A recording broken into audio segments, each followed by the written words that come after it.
Hello everyone. Once again, I welcome you all to our channel that is IS Point and this is our daily current affairs quiz जहाँ पर हम daily basis पर 10 most important current affairs को detail में discuss करते हैं। Basically यहाँ पर हम आपको ये सिखाते हैं कि कैसे आपको क्वेश्चंस को अप्रोच करना है करंट अफेयर्स के, किस तरह से आपको स्टेटमेंट्स को प्रॉपरली एनालाइज करते हुए करेक्ट आंसर तक पहुँचना है। तो friends, these sessions are very helpful अगर आप किसी भी स्टेट पीसीएस या फिर यूपीएससी एग्ज़ाम की प्रेपरेशन कर रहे हैं तो हमारी इन सीरीज़ को आप ज़रूर फॉलो कर लीजिएगा और सेट नंबर 1 से स्टार्ट करिएगा, ठीक है। तो let's start with today's session and देखते हैं कि आज के हमारे मोस्ट इंपॉर्टेंट 10 करंट अफेयर्स कौन से हैं। The very first question is which of the following pairs of animal legal status are correctly matched according to the wild life protection act of 1972। यहाँ पर हम बात कर रहे हैं वाइल्ड लाइफ प्रोटेक्शन एक्ट 1972 की and we have to identify कि क्या ये जो एनिमल्स दिए हुए हैं इनका लीगल स्टेटस यहाँ पर जो गिवन है वो करेक्ट है या फिर नहीं है, ठीक है। तो wild life protection act first of all हमारा इंडिया का लॉ है जिसका पर्पज़ होता है वाइल्ड एनिमल्स एंड प्लांट्स को प्रोटेक्ट करना। इस एक्ट में प्रोटेक्टेड स्पेशीज़ की लिस्ट डिफरेंट टाइप्स की क्रिएट की गई है डिफरेंट शेड्यूल्स में, जहाँ पर जो आपका शेड्यूल 1 होता है इसमें आपको हाईएस्ट प्रोटेक्शन प्रोवाइड की जाती है पर्टिकुलर स्पेशीज़ को, ठीक है। तो पोचिंग और ट्रेडिंग शेड्यूल 1 के स्पेशीज़ के लिए टोटली यहाँ पर बैन है एंड सीवियर पेनल्टीज़ होती हैं ऐसे केसेस में, ठीक है। Now let's see the options, कौन कौन से यहाँ पर ऑप्शंस हैं। फर्स्ट है तिब्बतन एंटीलोप, क्या ये शेड्यूल 1 की कैटेगरी में आते हैं।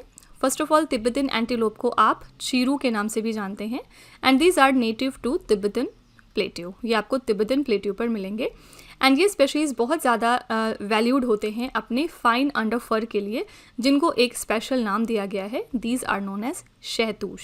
यूजुअली हम इनको यूज़ करते हैं अपने लग्जरी शॉल्स में, ठीक है। तो इनकी जो क्लासिफिकेशन है वो नियर थ्रेटेंड की कैटेगरी में है because of poaching and habitat loss, ठीक है। तो डेफिनेटली ये शेड्यूल 1 में आते हैं, बिल्कुल सही है। सेकेंड है यहाँ पर ब्लैक बक, क्या ये शेड्यूल 1 के स्पेशीज़ हैं। ब्लैक बक एंटीलोप स्पेशीज़ होते हैं which are native to Indian subcontinent और यहाँ पर जो मेल ब्लैक बक्स हैं इनके डिस्टिंक्ट प्रॉपर्टीज़ हैं जहाँ पर आपको इनके रिंग्ड हॉर्न्स मिलेंगे जबकि फीमेल्स के अंदर ऐसे कोई भी हॉर्न्स मौजूद नहीं होते हैं, ठीक है। तो ब्लैक बक्स सबसे ज़्यादा अपनी स्पीड के लिए जाने जाते हैं जहाँ पर इनकी स्पीड 80 किलोमीटर्स पर आवर तक पहुँच सकती है। तो ये भी आपके शेड्यूल 1 के स्पेशीज़ हैं, बिल्कुल सही है, okay. Now the third one is common crow, does it comes under schedule 2। तो कॉमन क्रो जो हैं ये हाईली अडेप्टेबल बर्ड्स होते हैं एंड याद रखिएगा they are omnivorous as well. ज़्यादातर आपको अर्बन और रूरल एनवायरनमेंट्स में ये मिलेंगे वर्ल्ड वाइड लेवल पे, लेकिन ये शेड्यूल 2 में नहीं आते हैं, ठीक है। थर्ड जो मैच है ये गलत है आपका। एंड फोर्थ है यहाँ पर फ्रूट बैट्स। तो फ्रूट बैट्स का जो स्टेटस है वो भी अभी रिसेंटली चेंज हुआ है, दे does not come under schedule 2 category, okay. तो यहाँ पर सिर्फ फर्स्ट एंड सेकंड ही सही थे। The correct answer is A option only 1 and 2, क्योंकि Tibetan antelope and black buck इन दोनों को शेड्यूल 1 में लिस्ट किया गया था जिसके अंतर्गत आपको हाईएस्ट लेवल ऑफ प्रोटेक्शन दी जाती है इस एक्ट में। और यहाँ पर क्योंकि रिसेंट अमेंडमेंट्स हुए हैं जिसमें कुछ एनिमल्स को मूव किया गया है उनकी लिस्ट से, जैसे कॉमन क्रो और फ्रूट बैट हो गए, और यहाँ पर इसी वजह से थर्ड और फोर्थ एलिमिनेट हो गया, first and second were perfectly fine, okay. Answer here is A option only 1 and 2। Moving to the next question, under the wild life protection act of 1972 which of the following are considered wildlife और animal articles. इनमें से कौन कौन से चीज़ें हैं जो हमारे वाइल्ड लाइफ या एनिमल आर्टिकल्स में आते हैं। सबसे पहले वाइल्ड लाइफ प्रोटेक्शन एक्ट जो हमारा है इसमें ब्रॉड डेफिनेशन आपको मिलेगी एनिमल आर्टिकल की। मींस कोई भी ऐसा आर्टिकल जो कि बना होता है सपोज कैप्टिव या फिर वाइल्ड एनिमल से, एक्सेप्ट यहाँ पर वर्मिन की बात होती है। वर्मिन को यहाँ पर इस कैटेगरी के बाहर रखा जाता है। इसमें हर चीज़ आती है जैसे कि हेयर और ऊल हो गया वाइल्ड एनिमल का, स्किन एंड फर हो गए, देन कैरकसेस हो गए, trophies and drugs made from animal parts. तो यहाँ पर जितने भी चीज़ें दी हुई हैं ये सब कंसीडर्ड हैं under the animal articles under this wild life protection act of 1972, okay. तो D option is the right answer here, 1, 2, 3 and 4, okay. Again यहाँ पर हमने पीछे बात कर ली है वाइल्ड लाइफ प्रोटेक्शन एक्ट की। ये जो एक्ट है ये किस लिए आया था, wild animals, birds and plants को प्रोटेक्ट करने के लिए। इसके अंडर में बहुत सारे एनिमल स्पेशीज़ हैं जिनकी हंटिंग को प्रोहिबिट किया जाता है accept under specific permission. And इस एक्ट में डिफरेंट आपको शेड्यूल्स मिलेंगे जिसके अंडर में स्पेशीज़ को प्रोटेक्ट किया गया as per their threat level, okay. Then animal article की हमने बात करी तो ये ऐसे सभी प्रोडक्ट्स होते हैं जैसे स्किन्स, ट्रॉफीज़ एंड वुल जो कि हम एनिमल से डिराइव करते हैं एंड एनिमल आर्टिकल का ट्रेड करना from protected species is regulated under wildlife laws. Fine, तो एनिमल आर्टिकल्स का यूज़ करना from vermin species is typically exempted from this regulation. तो ये फैक्ट याद रखिएगा।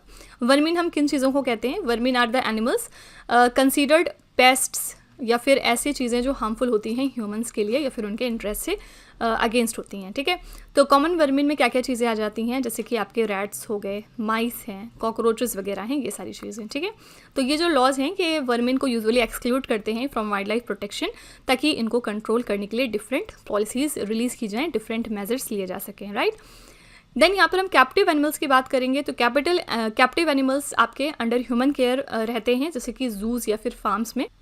कैप्टिव ब्रीडिंग प्रोग्राम जो है वो इन स्पेशीज़ को कंजर्व करने में काफ़ी ज़्यादा हेल्प भी करते हैं। ठीक है, तो यहाँ पर सारे ही जो ये दिए हुए चीज़ें हैं ये सब एनिमल आर्टिकल्स में आते हैं। Correct answer is D option 1, 2, 3 and 4।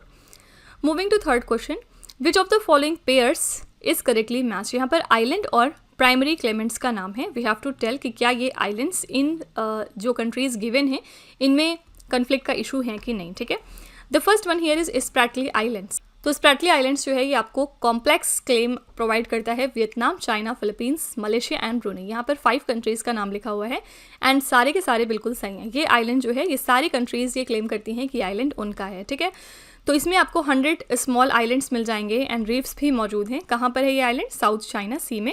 Vietnam, China, Philippines, Malaysia and Brunei ये सारे क्लेम करते हैं पार्ट्स ऑफ स्प्रैटली आइलैंड्स को एंड ये बहुत ही इंपॉर्टेंट आइलैंड है for shipping routes and potential underwater oil reserves के लिए। ठीक है, तो फर्स्ट पेयर यहाँ पे सही था।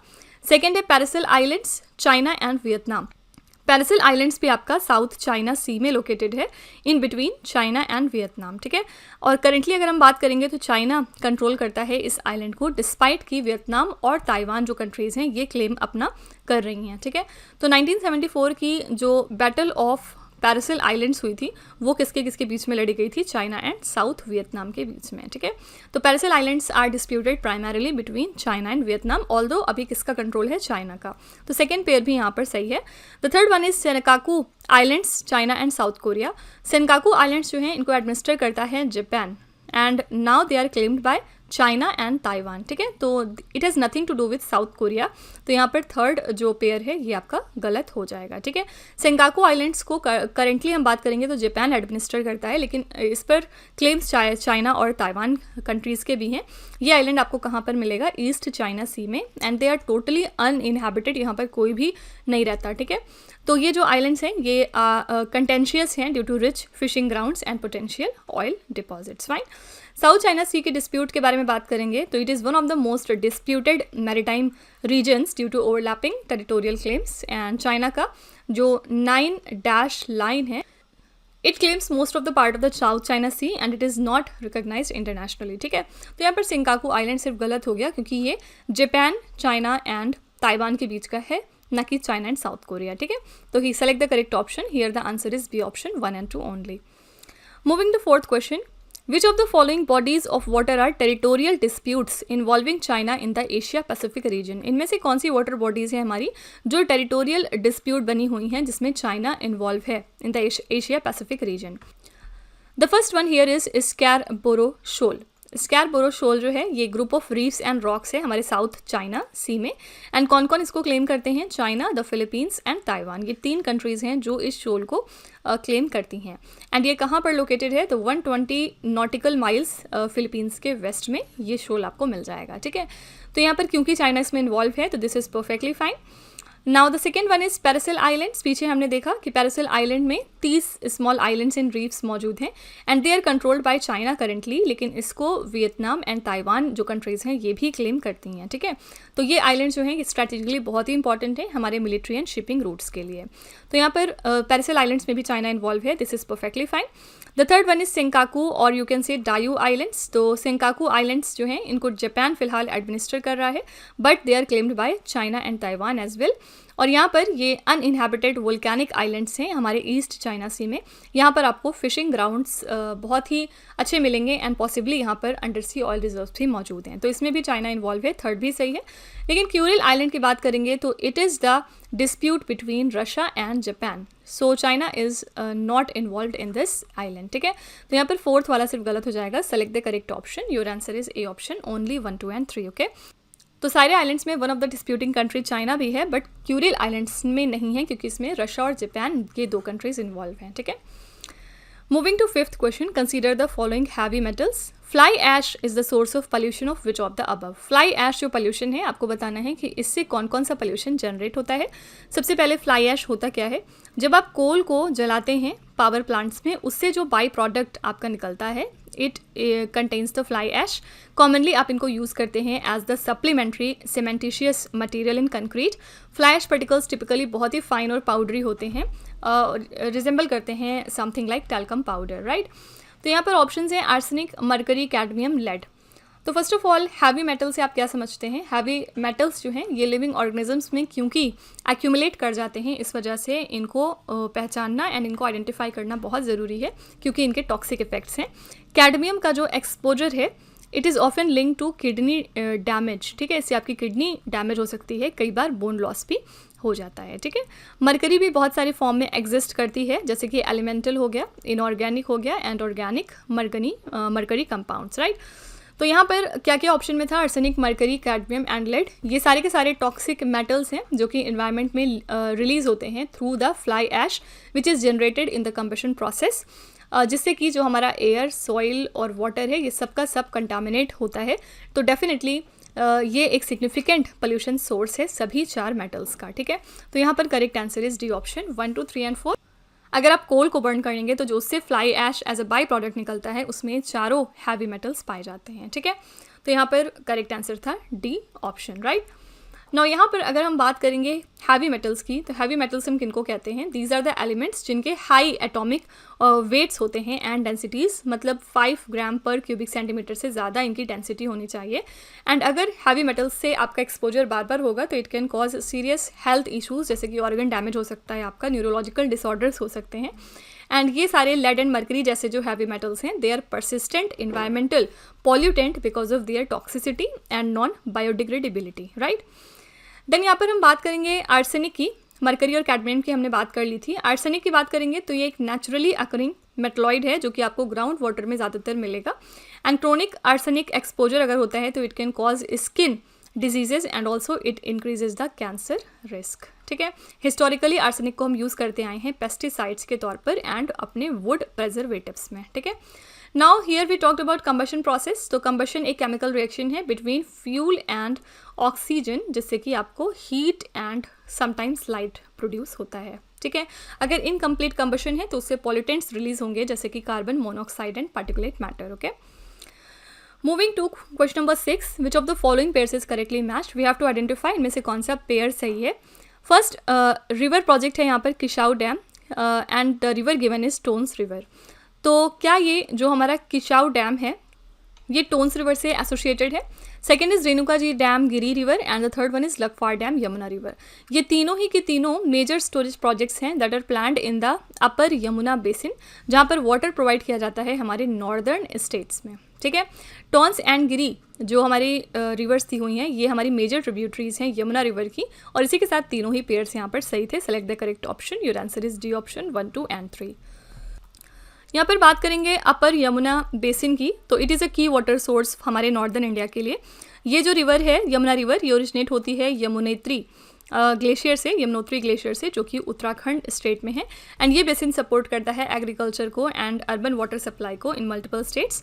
देन हमने यहाँ पर बात करी टोन्स रिवर की, तो टोन्स रिवर लार्जेस्ट ट्रिब्यूटरी है हमारी यमुना रिवर की। एंड ये टोन्स रिवर ओरिजिनेट होती है कहाँ से? हाला कैलाश माउंटेन रेंज से। एंड टोन्स रिवर सबसे ज़्यादा अपने हाइड्रोइलेक्ट्रिक पोटेंशियल के लिए जानी जाती है, ठीक है। देन हमने यहाँ पर बात करी है गिरी रिवर की, तो ये रिवर ट्रिब्यूटरी है अगेन यमुना रिवर की which is located in Himachal Pradesh. And Giri river flow होती है सिरमौर डिस्ट्रिक्ट से, ठीक है। एंड बाद में जाके ये यमुना को ज्वाइन करती है near the Paonta Sahib, okay. Water storage project के बारे में बात करेंगे तो ऐसे प्रोजेक्ट्स जो आपको रिवर फ्लो को रेगुलेट करने में हेल्प करते हैं एंड फ्लड्स को मैनेज करने में, उनको हम कहते हैं वाटर स्टोरेज प्रोजेक्ट्स। ये जो प्रोजेक्ट्स हैं ये आपको वाटर प्रोवाइड करते हैं इरिगेशन के लिए, ड्रिंकिंग के लिए एंड हाइड्रो पावर के लिए। यहाँ पर भाखरा नंगाल डैम जो है ये आपका मेजर स्टोरेज प्रोजेक्ट है ऑन द किस river, on the Sutlej river. ठीक है, तो here correct answer is D option 1, 2 and 3, सारे ही पेयर्स करेक्टली मैच थे। Now moving to question number 7, consider the following states. Here the name of the states have been given. Which of the above are the beneficiary states or the union territories of the water sharing agreement for the Lakhwar project? आपको बताना है Lakhwar project के लिए जो water sharing agreement है उसके beneficiary states या फिर यूनियन टेरिटरीज कौन है। उत्तर प्रदेश, राजस्थान, पंजाब, हरियाणा, उत्तराखंड एंड दिल्ली। सिर्फ पंजाब को छोड़ के बाकी सारे स्टेट्स इसमें इन्वॉल्व होते हैं। ठीक है, तो here the correct answer is A option 1, 2, 4, 5 and 6 only. Fine. तो यहाँ पर सबसे पहले बात करेंगे यमुना रिवर की। क्यों बात करेंगे? Because of this Lakhwar project, क्योंकि जो लखवार डैम है आपका ये प्लान किया गया है इसी यमुना रिवर के लिए फॉर मल्टीपर्पज़ यूज़, जैसे कि आपका इरिगेशन एंड हाइड्रो पावर हो गया। इस प्रोजेक्ट का पर्पज़ है जो वाटर डिस्प्यूट्स हैं अमंग द बेनिफिशियरी स्टेट्स उनको रिड्यूस करना। एंड ये लखवार डैम साइट कहाँ पर लोकेटेड है? इंडिया के अंदर, उत्तराखंड में। ठीक है, देन हम बात करेंगे यमुना रिवर की। तो ये सेकेंड लार्जेस्ट ट्रिब्यूटरी है हमारी गंगा रिवर की इन इंडिया। एंड ये रिवर कहाँ से ओरिजिनेट होती है? पीछे हमने देखा यमुनोत्री ग्लेशियर से in the Himalayas. And it is considered as very very sacred in Hinduism and often it is worshipped as goddess as well, right. Then यहाँ पर जो भी वाटर शेयरिंग डिस्प्यूट्स हैं ये बहुत ही कॉमन हैं इंडियन स्टेट्स में, क्योंकि हमारी जो रिवर बेसिन्स हैं वो काफ़ी अनइवन हैं। यहाँ पर कावेरी वाटर डिस्प्यूट के बारे में भी डेफिनेटली आपने पढ़ा होगा। कौन कौन से स्टेट्स इसमें इन्वॉल्व होते हैं? कर्नाटका एंड तमिलनाडु। ठीक है, और इस रीज़न से inter state river water dispute act of 1956 पास किया गया था, जो कि वाटर शेयरिंग को इंडिया के अंदर गवर्न करता है, राइट। रिवर बेसिन्स की बात करेंगे तो इंडिया के अंदर 6 मेजर रिवर बेसिन्स हैं, including the Ganga and the Brahmaputra. River basin ऐसे लैंड को कहते हैं which is drained by a river and its tributaries. ठीक है, यहाँ पे याद रखिएगा कि इस लखवार प्रोजेक्ट में total 6 states and union territories आते हैं। यहाँ पर पंजाब एलिमिनेट हो गया, रेस्ट 5 स्टेट्स और यूनियन टेरिटरीज ये वाले थे। और इसमें से एक कौन सा रह गया है जो यहाँ पर ऑप्शन में नहीं दिया है? That is the Himachal Pradesh state. Fine. Moving to 8th question, consider the following wetlands in India. Which of the above are located in the union territory of Jammu and Kashmir. We have to identify कि इनमें से कौन कौन से wetlands हैं जो जम्मू कश्मीर में located हैं। The first one is Hokersar wetland. ये एक डेजिग्नेटेड हमारी रामसर साइट है जो कि जम्मू कश्मीर में लोकेटेड है।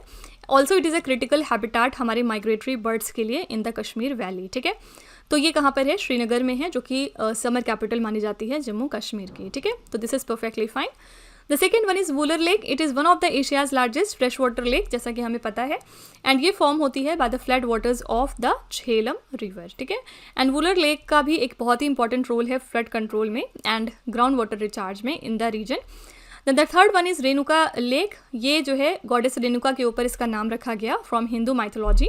एंड ये कहाँ पर है? तो रेणुका लेक आपको मिलेगी सिरमौर डिस्ट्रिक्ट ऑफ हिमाचल प्रदेश में, ना कि जम्मू कश्मीर में। ठीक है, तो Renuka lake is known for its snake like shape and rich biodiversity as well, but ये हिमाचल प्रदेश में, तो इसलिए गलत हो गया। And the fourth one is Chandra Tal. ये हाई एल्टीट्यूड लेक है जो आपको हिमाचल प्रदेश में अगेन मिलेगी, यहाँ के हिमालयाज़ में। एंड ये जो चंद्रा ताल है इसका नाम मून लेक भी है due to its crescent shape. And 4300 meters की ऊंचाई पर ये है अबव द सी लेवल। ठीक है, तो ये जो रेणुका और चंद्रा ताल लेक थी ये हिमाचल प्रदेश में है, बाकी ये दोनों बिल्कुल सही था। Which of the above are located in Jammu and Kashmir? Answer is A option 1 and 2 only. Okay, I hope this question is clear to you. Now moving to 9th question, which of the following diseases are typically associated with the proliferation of stagnant water weeds in the urban river basins? तो इनमें से कौन कौन सी हमारी diseases हैं जो कि related हैं with proliferation of stagnant water weeds in urban river basin? Select the correct option. The first one here is dengue. Dengue एक वायरल डिजीज़ है which is mainly transmitted by Aedes mosquitoes. And dengue के symptoms क्या होते हैं? High fever, severe headache and joint pain. तो यहाँ पर कोई भी एंटीवायरल ट्रीटमेंट एग्जिस्ट नहीं करता है for dengue. Supportive care although लिया जा सकता है। ठीक है, तो वाटर हायसिंथ के डेंस मैट्स क्रिएट कर सकते हैं आइडियल ब्रीडिंग ग्राउंड्स, जहाँ पर मॉस्किटोज ऐसे डेवलप होते हैं that can transmit dengue, malaria, chikungunya. ठीक है, तो ये तीनों ऑप्शन सही थे।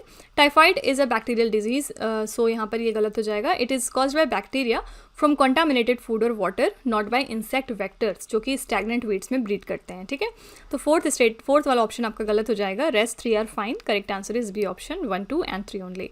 What you understand by water hyacinth, जिसके बारे में अभी हम अगले क्वेश्चन में भी डिस्कस करने वाले हैं। तो वाटर हायसिंथ एक इन्वेसिव एक्वेटिक प्लांट होता है जो कि आपको अमेजोन बेसिन में ज़्यादातर मिलेगा। It can double its population in just 2 weeks under favourable condition, and ये जो इसके मैट्स होते हैं it can reduce the oxygen levels in water, जिससे कि जो आपकी एक्वेटिक लाइफ है वो काफ़ी ज़्यादा हार्म होती है। ठीक है, देन यहाँ पर बात करेंगे मॉस्किटोज़ की। तो मॉस्किटोज़ एक ऐसे वेक्टर्स होते हैं जो बहुत सारी डिजीज़ फैलाते हैं, जैसे कि आपका मलेरिया, डेंगू और चिकनगुनिया हो गया। याद रखिएगा, ओनली फीमेल मॉस्किटोज़ जो हैं वो ब्लड पर फीड करती हैं to develop their eggs. Okay, and यहाँ पर टाइफॉइड की हमने बात कर ली है। ये आपका जो है एक तरह का बैक्टीरियल डिजीज़ है and it spreads through contaminated food and water. तो 1, 2, 3 सही थे, फोर्थ वाला आपका गलत था। Correct answer is B option 1, 2 and 3 only. Now moving to the last question. Consider the following statements regarding the water hyacinth and you have to tell कि कौन सा स्टेटमेंट सही है इस चीज़ के बारे में। First of all, water hyacinth जो है ये नेटिव हैं टू द अमेजोन बेसिन, आपके सदर्न अमेरिका में। एंड जैसे कि मैंने आपको बताया कि ये अपनी पॉपुलेशन को सिर्फ 2 वीक्स में डबल कर सकते हैं under the ideal conditions, and this is one of the fastest growing aquatic plants world wide. ठीक है, तो ये इन्वेसिव स्पेशीज़ हैं जो आपको साउथ अमेरिका में ज़्यादातर मिलेंगी, ना कि इंडो जैंजेटिक प्लेन्स में। तो first statement says it is a native species of Indo Gangetic plains, तो नो, क्योंकि ये आपको सदर्न अमेरिका साइड पर मिलेंगे। Second, it facilitates the penetration of sunlight to the bottom the water body, no, क्योंकि अगर ये फॉर्म हो जाते हैं एक बार तो ये डेंस मैट की तरह क्रिएट करते हैं, वर्क करते हैं ऑन द वाटर सरफेस, जिससे कि जो सनलाइट है वो ब्लॉक हो जाता है from reaching the under water plants. तो इससे आपकी एक्वेटिक लाइफ काफ़ी ज़्यादा हार्म होती है। ठीक है, हमने पीछे देखा था, तो ये स्टेटमेंट भी गलत है। And the third one is it increases the biological oxygen demand of the river ecosystem, तो ये बिल्कुल सही है, क्योंकि इसका जो डिके है उसमें सिग्निफिकेंट डिजॉल्व ऑक्सीजन कंज्यूम होता है, तो इससे जो बायोलॉजिकल ऑक्सीजन डिमांड है वो इंक्रीज़ हो जाती है, इससे भी एक्वेटिक लाइफ आपकी हार्म होती है। तो यहाँ पर थर्ड स्टेटमेंट सिर्फ सही था। Which of the statements given above are correct? Your answer is B option 3 only. ठीक है, तो इन्वेसिव स्पेशीज़ बेसिकली जो आपके होते हैं ये कहीं ना कहीं लोकल इकोसिस्टम्स को डिसरप्ट करते हैं एंड नेटिव बायोडाइवर्सिटी को भी रिड्यूस करते हैं। They can be introduced accidentally या फिर इंटेंशनली हमारे नए हैबिटाट्स में। और बायोलॉजिकल ऑक्सीजन डिमांड की जो हमने बात करी यहाँ पर BOD, ये क्या होता है? ये अमाउंट ऑफ ऑक्सीजन का मेजर होता है which is required by aerobic micro organism to decompose the organic matter in water. ठीक है, अगर BOD लेवल ज़्यादा है तो इट इंडिकेट्स कि हैवी ऑर्गेनिक पॉल्यूशन है वाटर बॉडीज़ में। अगर BOD लेवल कम है तो it is essential for maintaining aquatic ecosystem health, मतलब ये सही है। ठीक है, so friends, these are the most important 10 current affairs for today, and do let me know कि आपको ये सेशंस कैसे लग रहे हैं। And if you like it, अगर आपको लग रहा है कि कहीं ना कहीं आपको हेल्प कर रहे हैं इन एनी वे, तो please write your feedback in the comment section and do hit the like button. Okay, so let's meet again tomorrow in the next lecture. Till then, stay tuned. Thank you so much for watching. Also, don't forget to like, share and subscribe our channel.